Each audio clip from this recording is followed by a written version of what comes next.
بسم اللہ الرحمن الرحیم فإن خیر الحدیث کتاب اللہ وخیر الہدی ہدی محمد صلی اللہ علیہ وسلم وشر الامور محدثاتها وكل محدثة بدعة وكل بدعة ضلالة وكل ضلالة في النار.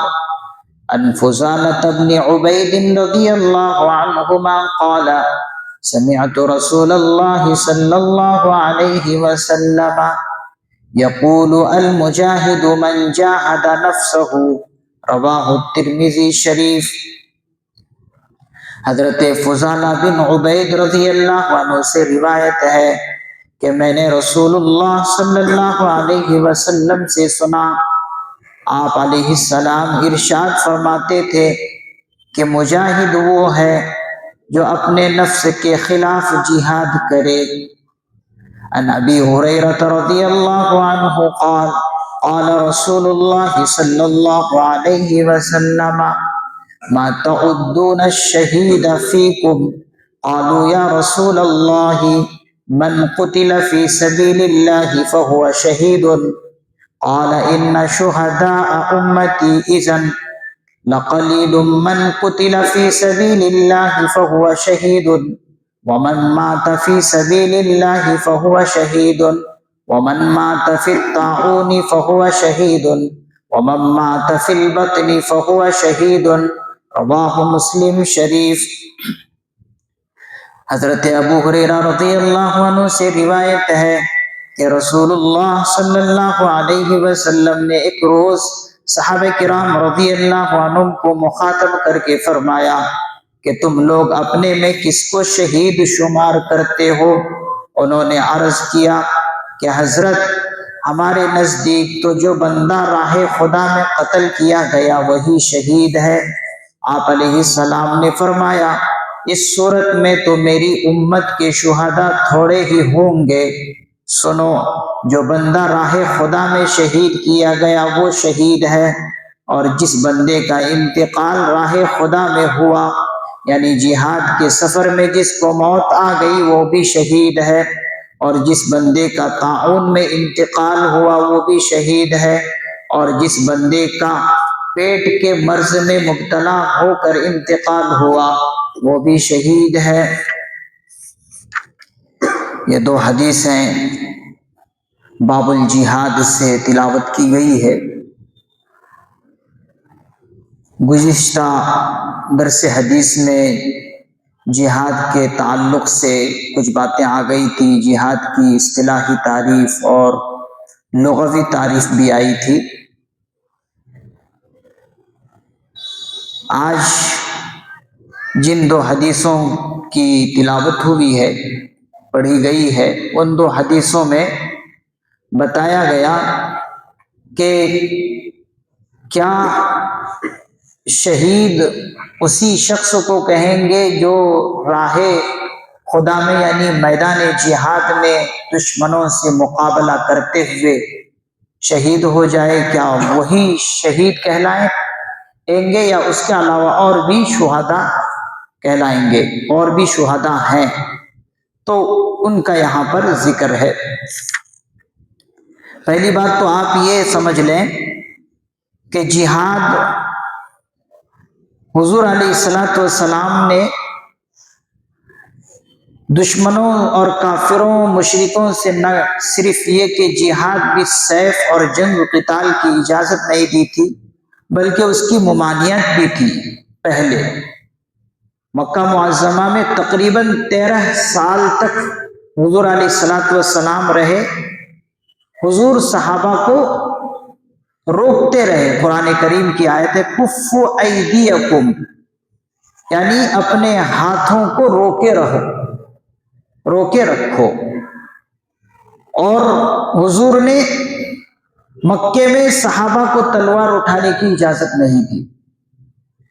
ظلم کی بھٹی میں پستے رہے صحابہ ظلم برداشت کرتے رہے.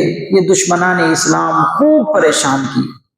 لیکن جب حد سے تجاوز کر گئے تو اللہ تعالیٰ نے پھر جہاد کا حکم نازل فرمایا۔ جہاد جیسے میدان جنگ میں دشمنوں سے مقابلہ کرنا ہے تلواروں کے ذریعے سے، جیسے وہ جہاد ہے، اسی طریقے سے محدثین نظام فرماتے ہیں کہ جہاد وہ بھی ہے جسے دعوت و تبلیغ کی جد و جہد کہتے ہیں، یعنی دین حق کی دعوت دینا دشمنوں سے، یہ بھی جہاد ہے۔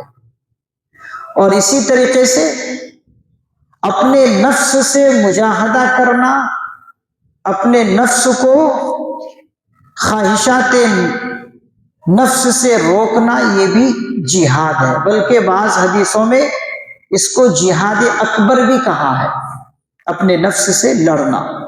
تو جہاد عرفاً لوگ اکثر یہ سمجھتے ہیں کہ جہاد بھی سیف کے ذریعے سے ہو، تلوار ہی کے ذریعے سے ہو تو وہی جہاد ہے، جبکہ ایسا نہیں ہے۔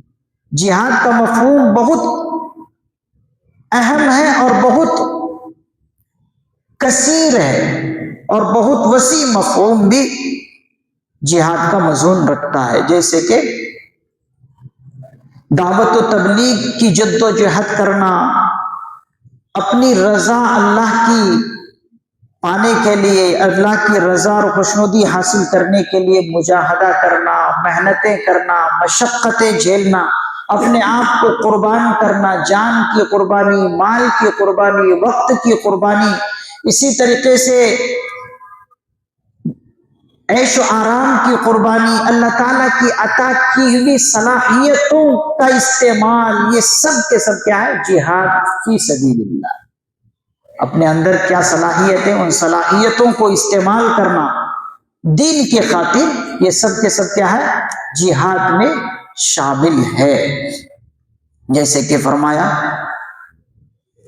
والذین جاہدوا فینا لنہدینہم سبلنا، کہ وہ لوگ جو راہ خدا میں مجاہدہ کرتے ہیں، محنتیں کرتے ہیں، مشقتیں برداشت کرتے ہیں، صرف کیا منشا؟ کہ اللہ کی رضا اور خوشنودی مل جائے، تو یہ بھی جہاد ہے۔ اب جہاد کے مفہوم کو اور وسیع تر بنانے کے لیے یہ حضرت فضالہ بن عبید رضی اللہ عنہ کی روایت ہے۔ اس نے فرمایا، آپ علیہ السلام نے کہ انہوں نے فرمایا کہ میں نے رسول اللہ صلی اللہ علیہ وسلم سے سنا، آپ فرماتے تھے کہ مجاہد وہ ہے جو اپنے نفس کے خلاف جہاد کرے۔ اپنے نفس کے خلاف جہاد کرنا کیسے؟ جیسے مثال کے طور پر انسان کا جو نفس ہے وہ بعض مرتبہ برائی کا تقاضا کرتا ہے، گناہ کا تقاضا کرتا ہے۔ اب اس نفس سے لڑنا، گناہ سے اس نفس کو پھیرنا، اچھائی کی طرف لے آنا، یہ بھی کیا ہے؟ جہاد۔ نفس یہ کہہ رہا ہے کہ سود میں مال بہت بڑھتا ہے، لہذا آج سود کے ذریعے سے لوگ بہت زیادہ ترقی کر رہے ہیں، نفس کہہ رہا۔ اور نفس کو انسان کیا سمجھا رہا کہ نہیں، قرآن کہتا ہے کہ نفس سے انسان کو بھی نقصان ہے، مذہب کو بھی نقصان ہے، اور سود سے مال بڑھتا نہیں ہے، گھٹتا ہے، یہ سمجھا رہا نفس کو۔ اور اس کے ذریعے سے نفس سے کیا کر رہا؟ گویا کہ وہ مجاہدہ کر رہا، لڑ رہا۔ تو حضور علیہ السلام فرماتے ہیں کہ مجاہد یہ بھی ہے، ٹھیک ہے، مجاہد یہ بھی ہے۔ اسی طریقے سے حضور نے بعض حدیثوں میں فرمایا والدین کی خدمت کرنا بھی، یہ بھی کیا ہے؟ جہاد ہے۔ والدین کی خدمت کرنا یہ بھی کیا ہے؟ جہاد ہے۔ شہادت کے دائرے کی وسعت اگلی حدیث میں آپ دیکھیے کہ شہادت کیسے کیسے لوگ کہلاتے ہیں، کن کن لوگوں پر شہادت کا درجہ اللہ تعالیٰ عطا کرتے ہیں۔ جہاد بالسیف اور قتال کے میدان میں اہل کفر اور شرک کی تلواروں یا گولیوں سے شہید تو ہوتے ہی ہیں لوگ، اس کے ساتھ ساتھ اگر کبھی ناگہانی حادثہ یا کوئی غیر معمولی طور کا کوئی مرض اگر انسان کو لاحق ہو گیا اور اس سے مر گیا تو وہ بھی شہید ہے۔ دیکھیے شہید کس کو کہتے ہیں، کون کون سے لوگ شہداء کہلاتے ہیں۔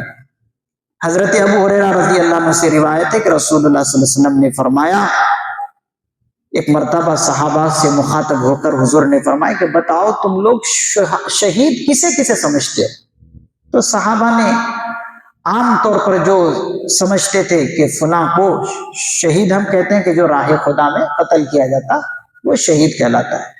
تو حضور نے صحابہ سے فرمایا پھر تو اگر ایسی بات ہے کہ راہ خدا میں ہی صرف اگر قتل کیے جاتے ہیں وہی شہید ہے، تو پھر تو میری امت میں شہداء کی تعداد بہت کم ہو گئی، اور میدان جہاد میں کتنے ہی لوگ مرتے ہیں، زیادہ تو مرتے نہیں، تو معلوم یہ ہوا کہ میری امت میں شہید بہت کم تعداد کی ہے۔ تو حضور نے فرمایا نہیں، سنو، میری امت کی تعداد میں شہداء بہت زیادہ ہیں۔ وہ کون کون سے؟ فرمایا کہ سنو، جو بندہ راہ خدا میں شہید ہو گیا وہ شہید ہے ہی، ساتھ ہی ساتھ اگر جہاد میں سفر کر رہا تھا، سفر کرتے کرتے موت آ گئی تو وہ بھی کیا ہے؟ شہید ہے۔ اور ساتھ ہی ساتھ کوئی بندہ طاعون کی بیماری میں مبتلا ہو گیا، برس کی بیماری، طاعون ایک خطرناک مرض ہے، اکثر و بیشتر اس مرض سے انسان شفا یاب نہیں ہوتا ہے، پورے بدن میں یہ بیماری پھیلتی ہے، ٹھیک ہے، تو پھیلنے کی وجہ سے اکثر و بیشتر موت ہو جاتی ہے۔ تو حضور نے فرمایا طاعون میں اگر کوئی بندہ مرتا ہے تو وہ بھی شہید ہے۔ اسی طریقے سے کسی کے پیٹ میں شدید درد ہے اور درد کی وجہ سے مر گیا تو وہ بھی شہید کا درجہ پاتا ہے۔ پیٹ کا مرض کیا ہے؟ ہیضے کی بیماری میں ہاضمہ نہیں ہوتا، کبھی کبھی اس بیماری میں مبتلا ہو گیا، کبھی اسہال ہے، استسقاء ہے، یہ سب کے سب مرض ہیں۔ ان بیماریوں میں اگر کبھی موت ہو جائے تو ان کو بھی کیا سمجھو؟ شہید سمجھو۔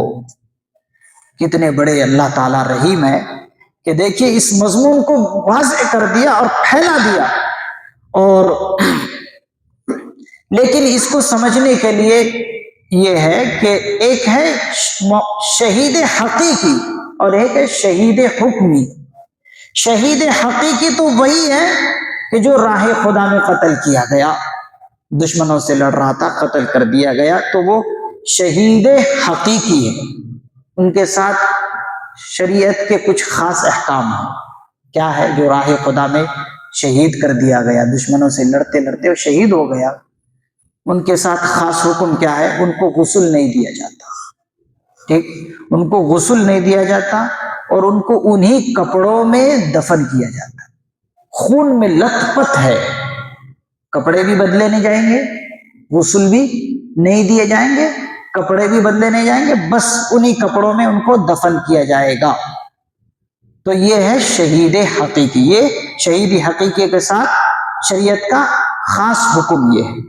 لیکن جو شہید حکمی ہے، جیسے پیٹ کے درد میں مر گیا، اسی طریقے سے طاعون کی بیماری میں مر گیا، تو ان کے بارے میں حکم کیا ہے؟ حکم یہ ہے کہ ان کو کفن دیا جائے گا کپڑے بدل کر، غسل بھی دیا جائے گا، جیسے عام لوگوں کو کفن دیتے ہیں کپڑا بدل کر، اور اسی طریقے سے ان کو کفناتے ہیں، دفناتے ہیں، جو عام موتا کے ساتھ کیا جاتا ہے ان کے ساتھ بھی یہی کیا جائے گا، لیکن یہ بھی شہید حکمی میں شامل ہے، اور ان کو جو درجہ اللہ نے شہداء کا رکھا اس سے تھوڑا کچھ مرتبہ کم، درجہ کم، لیکن شہید میں ان کا بھی مرتبہ ہے۔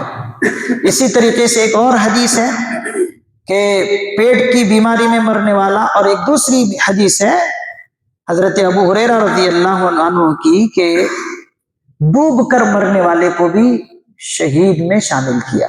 ڈوب کر مر جاتے ہیں بعض مرتبہ آدمی، تیرتے تیرتے مر گئے، اچانک جو ہے اتنا اس کو یہ نہیں تھا کہ میں ڈوب جاؤں گا، پانی کم، لیکن کسی وجہ سے ڈوب گیا تو اس کو بھی شہید کا درجہ۔ اسی طریقے سے عمارت، بلڈنگ کھڑی کر رہا تھا، مسلمان ہے، بناتے بناتے کیا ہوا بلڈنگ گر گئی یا دیوار گر گئی اس میں دب گیا تو وہ بھی شہید میں درجہ پانے والا ہے۔ اسی طریقے سے اور یہ ہے کہ محدث نظام فرماتے ہیں کہ موٹر گاڑیوں میں، ریل میں، جہاز میں یا اسی طریقے سے چلتے ہوئے ایکسیڈنٹ بعض مرتبہ ہو جاتے ہیں، ان کو بھی شہداء کے درجے میں شامل کیا ہے۔ یہاں تک محدث نظام فرماتے ہیں کہ اگر دل کا کسی کو دورہ پڑا اور اس میں مر گیا تو وہ بھی شہداء میں شامل ہے۔ کتنا اللہ رحیم و کریم ہے کہ اس مضمون کو بہت پھیلایا، یہاں تک کہ ایکسیڈنٹ میں مر جانے والے، ریل گاڑیوں میں اچانک مر جانے والے، جہازوں کے حادثات میں مر جانے والے، ہارٹ اٹیک ہونے کی وجہ سے مر جانے والوں کو بھی کیا فرمایا؟ شہداء میں شامل فرمایا۔ تو اللہ تعالیٰ سے دعا ہے کہ اللہ تعالیٰ ہم سبوں کو بھی شہداء کی موت نصیب فرمائے۔ حضور نے ایک موقع پر فرمایا وہ انسان پکا مسلمان ہی نہیں جس کا ارادہ کبھی شہید ہونے کا ہونا۔ انسان کو نیت یہ ہونی چاہیے کہ اللہ تعالیٰ مجھے بھی شہادت کا درجہ عطا فرمائے، شہادت کی موت عطا فرمائے۔ جس نے کبھی زندگی میں ارادہ نہیں کیا کہ میں شہید ہو جاؤں، وہ گویا کہ ایک اعتبار سے منافقت کی زندگی اس کی ہے۔ تو شہید ہونے کی انسان کو نیت کرنی چاہیے۔ اللہ تعالیٰ سے دعا ہے اللہ تعالیٰ ہم سبوں کو بھی شہداء میں شامل ہونے کی توفیق نصیب فرمائے، آمین۔ سبحان اللہ و بحمدہ، سبحانک اللہم و بحمدک، ونشہد ان لا الہ الا انت، ونستغفرک ونتوب الیک۔ سبحان ربک رب العزت عما یصفون، وسلام علی المرسلین، والحمد للہ۔